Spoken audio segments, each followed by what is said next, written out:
Motshekga utsi uhlangabetane netinkinga ngalesikhathi avakashele Tikolo kuyobuka incubekela phambili ngemuva kwekubuyela kwebafundzi etikolweni ngale kwetayelekile.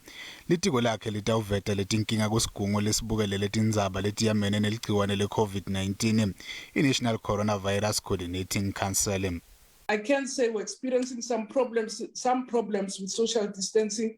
Cabinet has allowed us a meter, but in some instances the meter is not good enough. But therefore, I do need to go back to the NCC. Leli komiti litshele kabanti mayelana nekucekelwa phansi kwetakhiwo tetikolo lokwendeke kamuva KwaZulu-Natal nase-Gauteng. Litiko letemfundvo KwaZulu-Natal lithi kucekelwa phansi kwetakhiwo nekutitapela etikolweni kulesifundza kubite imali letigidzi letilikhulu temarandi.